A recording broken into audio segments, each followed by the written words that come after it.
بابزانین سەدر بۆچی ئەم تویتەی کرد بازاڕی بەجارێک شلۆغ کرد نرخی دۆلاری دابەزان بۆ چەند ڕۆژێک و ئایا بەمە نرخی دۆلار دابەزێت یاخود نا. پرسیاری یەکەم ئەوەیە کە بیکەم ئایا سەدر لەبەرەی پارتی و هەلبووسیدا ماوەتەوە کە ئێستا ئەمە زیاتر بەبەرەی ئەمریکا و ئیمارات و ئیسرائیل و ئەمانە زیاتر ناوزە دەکرێت چونکە لە دوو بڕیاری دادگای فیدراڵیدا کە چوارەندامی دادگای باڵای فیدراڵی عێراق سەر بە سەدرن یان نزیکن لە سەدرەوە بڕیارانە دەرچووە لەبەرەی پارتی و هەلبووسیدا ماوەتەوە یاخۆت نا چونکە هەموو ئەو ململانەی کە ئێستا لە عێراق هەموو جوڵە سیاسیانەی کە دەکرێن پەیوەستە بە ململانەی دووبەرەکەوە. هەرچەندە دیارە تا ئێستا ڕوونە لەوەی کە سەدر هەندێک تویت دەکا یا زیاتر شەڕەکەی سەدر بە تویت شەڕ دەکا بەڵام با بڵێن کوتلەی تار زیاتر بە بڕیار ناڕاستەوخۆ تەحەکوم دەکەن یا جوڵەی سیاسی خۆیان دەکەن. تویتەکەی سەدر بۆچێ بوو؟ ئەوەی کە لە ناو تویتەکەدا بەڕوونی ناوی هێنراوە یا زۆر ڕوونەکە مەسجەکان بۆ کێ دەبێ؟ عەلی عەلاوی وەزیری دارایی. عەلی عەلاوی کێیە؟ با سەرەتا بزانین عەلی عەلاوی کێیە. عەلی عەبدولامیر عەلاوی لە دایک بووی ساڵی 1947 لە ساڵی 1958 لەگەڵ خێزانەکەی لە دوای شۆڕشی چواردەی تەمووزی 1958 عێراق بەجێ دەهێڵێت. عەبدولامیر عەلاوی باوکی بۆ ماوەیەک وەزیری تەندروستی بووە. عەبدولحەدی چەلەبی باپیری سەرۆکی ئەنجومەنی پیران بووە. ئەحمەد چەلەبی خاڵۆیەتی لەگەڵ عەیات عەلاوی ئامۆزان قۆناغی ئامادەی لە بەریتانیا تەواو کردووە. ئەگەر هاوکارانم باشە لە ساڵی 1968 لە ئەمریکا بە کالیۆرەسی لە ئەندازیاری شارستانی بەدەستێناوە. لە ساڵی 1970 ماستەری لە بەڕێوەبردننی کارەکان بەدەستێناوە. لە زانکۆی هاروارد و لە کۆلێژی ژمێریاری لە لەندەن خوێندوویەتی. دوای وەرگرتنی بڕوانامەی ماستەر لە بەڕێوەبردننی کارەکان لە گەشەپێدانی جیهانی بۆ بانکی جیهانی کاری کردووە. لە ساڵی 1970 بەشدار بووە لە دامەزراندنی بانکی بازرگانی نێودەوڵەتی عەرەبی بۆ دارایی. لە ساڵی 1992 گروپی ڤیزای دامەزراندووە. لە نێوان ساڵانی 1999 تا 2002 لە کۆلێژی سانت ئەنتۆنی لە ئۆکسفۆرد هاوڕێی پایەبەرز بووە واتە لە وێژوانەی وتووەتەوە بەشێک بووە لە بەڕێی ئۆپۆزیسیۆن دژی سەدام حوسێن لە دەرەوەی وڵات. لە دوای ساڵی 2003 پۆستەکانی وەزیری بازرگانی و وەزیری بەرگری لە ناو کابینە جیاوازەکانی حکوومەتی عێراقیدا وەرگرتووە. لە کابینەکەی عادل عەبدولمەهدی پارێزگاری بانکی ناوەندی عێراق بووە. لە ئێستادا جێگری سەرۆکوەزیران مستەفا کازمیۆ و لە هەمان کاتا وەزیری داراییە. لە پۆستی وەزیری داراییدا نرخی دۆلاری بەرز کردەوە لەگەڵ بانکی ناوەندیدا. پرۆگرامی چاکسازی ئابووری ئامادە کردووە لەلایەن خانەی چاکسازی دارایی فریاگوزاری ناسراو بە کاغەزی سپی. نەخشە ڕێگایەکی گشتگیرە بە ئامانجی چاکسازی ئابووری عێراق و چارەسەرکردنی ئەو تەحەدا جدیانەی کە ڕوبەڕووی دەبێتەوە کە لە ماوەی ساڵانی ڕابردوودا بۆهۆی سیاسەتی هەڵە و خراپ بەڕێوەبردن و گەندەڵی و نەبوونی پلاندانانەوە لەسەر عێراق کەڵەکە بووە. دیارە عەلی عەلاوی یەکێکە لە ئابووری ناسان یا یەکێک لە پسپۆڕان کە وەک خۆی وتوویەتی ئەوە عێراقە پێویستی بە منە نەک من پێویستم بە عێراق پێ و هەرەوەش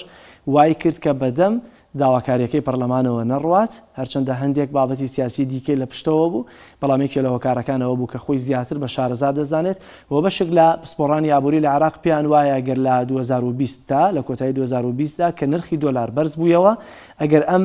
پلانانەی عەلی عەلاوی نەبوونایە ئەوە ڕەنگە عێراق لە ناو بکەوتایەتە ناو قەیرانێکی قوڵی داراییەوە. هەرچەندە پاساوەکان بۆەوەی کە خەڵکی فەقیر و هەژار ڕوبەڕووی زیانەکانی بەرزبوونی نرخی دۆلار نەبن بەجێ نەبوو و ئەستەیەوەی کە ڕوونە خەڵک بەگشتی زیانمەندە. بابینەوە سەرەوەی کە مەسجەکانی بۆ چێ بوو؟ بۆ عەلی عەلاوی بوو تویتەکەی لە ناو تویتەکەیدا سەدر، بۆ مستەفا غالب پارێزگاری بانکی ناوەدی بوو، واروها بۆ ناوی سێ بانقی هێنابوو لە تویتەکەیدا کە زۆر گرنگن، بانقی شەرق الأوسط، بانقی قابز و بانقی ئەنساری. بانکەکانیش بابزانین سەر بە چێن. خۆی لە واقعدا هەر دەوڵەتێک دەبێ چەند بانکی هەبێت چونکە تویتەکەی سەدر زیاتر ئامانجێکی ئابووری بوو، جوڵەیەکی ئابووری بوو کە کردی و بەشێکی لێدان بوو لە هەندێک بانک و زۆر جار ئایا بزانین بۆچی لەم سێ بانقە دەدرێت ئەمە پرسیارێکی ئەساسیە چونکە زیاتر میدیاکان بەگشتی لەسەرەوە وەستانەوە و جموجوڵەی کە لە بازار دروست بوو و نزمبوونەوەی دۆلار کە بەخۆیەوە بینی هەمووی چاوەکان تەنها لەسەر نرخی دۆلار بوو بەڵام لە ناو تویتەکەیان ناوی سێ بانقی کە هێنا بوو ئەمە زۆر گرنگە و تا ئێستا بەڕوونی دیار نییە بۆچی ناوی ئەم سێ بانقی هێناوە یا هێشتا من نەمتوانی دەست بخەمە ناو زانیارانی کە بۆچی هێنایەتی بەڵام دووە ڕاستی جیاوازە بوو کە یەکێکیانەوەیە کە ئەم بانقانە نزیکن لە ئێرانەوە هەندێکی دیکەش هەیە نەخێر دەیەوێ بەدیل بۆ ئەم بانقانە دروستکە لەبەرەوەی کە جۆرە لە جۆرەکەم چکە لە هەرێمی کوردستانیشدا هەندێک یاری دەکرێت جاری وا هەیە لە ڕاگەیانیەکی نزیک دەسەڵاتەوە هەڵایەکی زۆر بۆ نمونە لەسەر دەرمان دروست دەبێت ئەو کاتێک ئەم هەڵایە دروست دەکرێت هاوڵاتی دادەنیشێ بە دیاریەوە پێی وایە ئیدی ئەمەی کە دەکرێت چاکسازی و پاکسازیە لە کایی دەرماندا بەڵام دوجار دەردەکەوێت کە ئەمە دەیانوێت لەم ڕێگەیەوە هەندێک کۆمپانیا سڕکەن و بزنس و بازرگانی دەرمان بدرێتە دەست چەند کۆمپانیای قۆرخ بکرێت نەک ئەوەی کە ڕێگری بکرێت لە هێنانە ژوورەوەی دەرمانی ئیکسپایر یا دەرمانی خراپ و یا و بازرگانی کە بەسەر وڵاتیانی هەرێمی کوردستانەوە دەکرێت بۆیە گومان دەکرێت ئەمەش لێدان بێ لەو بانقانە زیاتر لە عێراقدا 76 بانق بوونی هەیە لە ئێران 28 بانق هەیە لە تورکیا 30 بانق هەیە لە عەرەبستانی سعودیە 15 بانق هەیە بەپی زانیاریەکان لە عێراقدا کە 76 بانق هەیە بە بەشێکی ئەمانە بوونەتە ناوەندێکی بۆ بازرگانیکردنی شەخص و حزبە باڵادەستەکان کە لە کۆی 76 بانق 16 بانق لەگەڵ 73 کۆمپانیا بەهۆی سپیکردنەوەی پارەوە تا ئێستا دراونەتە دادگا بۆیە بەشێک لە بانقەکان لە عێراقدا زیادەکانی هۆکارەکەی بۆەوە دەگەڕێتەوە کە کاریان بووەتە بەزنس و بازرگانیکردن کاتێک کە 2020 نرخی دۆلار بەرز بوویەوە بابزین هۆکارەکانی بۆچی ئەگەڕێتەوە کە هۆکاری پشتەوەی بەرزبوونەوەی نرخی دۆلار سەرڵدانی قەیرانی ئابووری و دواکەوتنی موچە هۆکاری سەرەکی بوو لەوەی کە نرخی دۆلاریان بەرز کردەوە لەبەرەوەی کە نەیان دەویست دەست بەرن بۆ پارەی یەدەکی وڵات کاتێک کە ناڕەزایەکی زۆر دروست بوو لەوەی کە ئەگەر بێت و نرخی دۆلار بەرز بکرێتەوە دەبێت لە هەمان کاتە موچەی فەرمانبەرانیش زیاتر بکرێت بەڵام هاتن وتیان ئەگەر بێت و موچەی فەرمانبەران زیاتر بکەن کەواتەوە کوابێ هیچیان نەکرد بێت چونکە عێراق پێویستی بە پارە هەبوو و لە قەیرانێکی قوڵی داراییە بوو کاتێکە تەنها نرخی دۆلار بەرز بوویەوە دەستیان بۆ موچەی فەرمانبەران نەبرد هاتن باسییان لەوە کرد لە ئەگەری هەموو کاتێک کە نرخی دۆلار بەرز دەبێتەوە یا نرخی دراوی وڵاتە نزم دەبێتەوە بەراورد بە دۆلار زیان بە بابەتی خۆراکی بە پلەی یەکەم دەگەێنن بۆی عێراق هاتن بڕیاری ئەوەیاندا خۆراکی مانگانە بەشە خۆراکی مانگانە بۆ هاوڵاتیان زیاد بکەن ئەو بوو جوڵەیەکی بچووکی کرد و لە هەمان کاتە هاتن 200,000 کەسیان وەکو هاوکاری چاودێری کۆمەڵایەتی زیاد کرد لە عێراقدا لەوەی کە ئەم ڕێژەیە زیاد بکرێت بۆ چاودێری کۆمەڵایەتی بۆ هاوکاری مانگانە بەڵام ئەوە نەتوانرا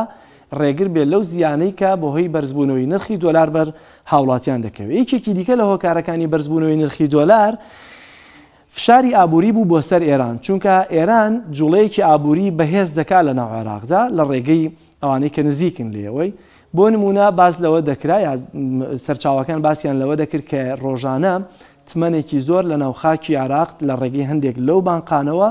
دەکرێت بە دۆلار ڕەوانەی ئێران دەکرێتەوە تەنها لە ڕێگەی قاچاقەکانی شەوە تمەن داهات دەکرا بە دۆلار و دەبرایەوە ناوخاکی ئێرانەوە بۆیە هاتن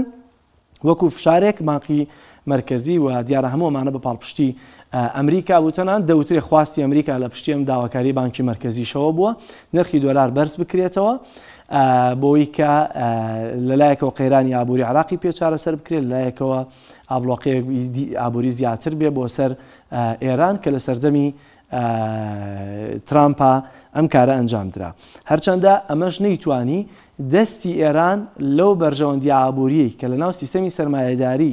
ئێستا لە جیهاندا هەیەوە تەنانەت ئێرانی تا ئێستا سیستەمە سەرمایەدارە نەیگرتووە لە عێراقا هەیە ئەم دەستی ئێران لە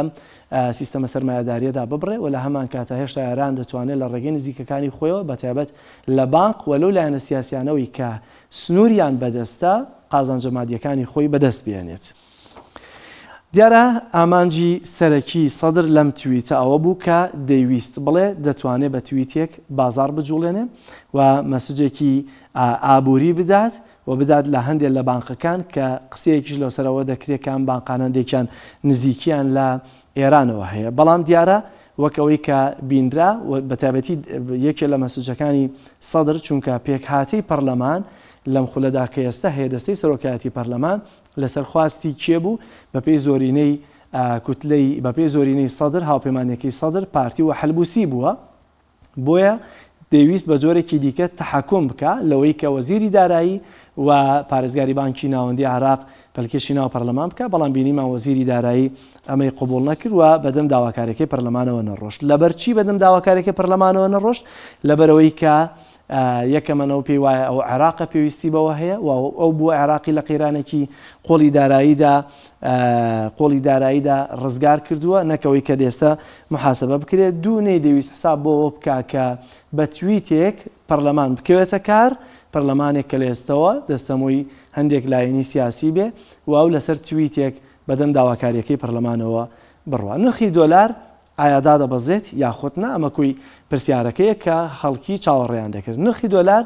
بۆ چەند ڕۆژێک بە تویتەکەی سەدر دابەزی بەڵام هۆکارەکەی ئەوە بوو هەڵپە و نەزانی و بێئاگایی هاوڵاتیان بوون کە پێیان وابوو نرخەکە زۆرتر دابەزێ پێشەوەی دابەزێ پێویستە پارەکانیان بکەنەوە بە دینار بۆ ئەوەی کە دۆلاری بەدەستەوە بوو دەیفرۆشت کە ئەمە زیانێکی زۆری بەرچەنها و خەڵکەدا کە نەیان دەزانی یاخودەوەی کە دۆلارێکی کەمتریان هەبوو بۆیە نرخی دۆلار وەک شارەزایان و پسپۆڕان باسی دەکەن ئەگەر لە هەموو کاتێکدا بارودۆخی ئابووری عراق باشتریش ببێت بۆ ئاسانیە بۆ چەند ساڵی داهاتوو 3 تا 4 ساڵی داهاتوو ناتوانرێت نرخی دۆلار نزم بکرێتەوە چونکە نرخی دۆلار بەراورد بە وڵاتەکانی دیکە لە عێراقدا لە ماوەی پێشووە ئەرزان بووە و هیچ کاتێکیش باوەڕ ناکرێت بگەڕێتەوە بۆ ئاسی کە لە ساڵانی ڕابردووە هەبوو کە لە 120 و 121 بووە زۆر دابەزێت دە دۆلارێک دەتوانێت دابەزێ ئەویش دوای چەندین ساڵ ئەگەر وەزع و ئابووری عراق چاکتر ببێ ئەوەی کە دەبینرێ ئێستا لە عراقدا جوڵەکانە جوڵەی بەرە سیاسیە جیاوازەکانە زیاتر وەک ئاماژەمان پێکرد سەدر بە تویت جوڵە دەکا و بەرەکانی ڕکابەر یاوەی کە نزیکە لە ئێرانەوە زیاتر بە بڕیارەوەی کە بینیمە لە دادگای فیدراڵی بڕیارەکان چۆن دەردەچوو و دەبینین سەدریش بە تویتەکانی چۆن شەقامی سیاسی عراق دەوروژێنێ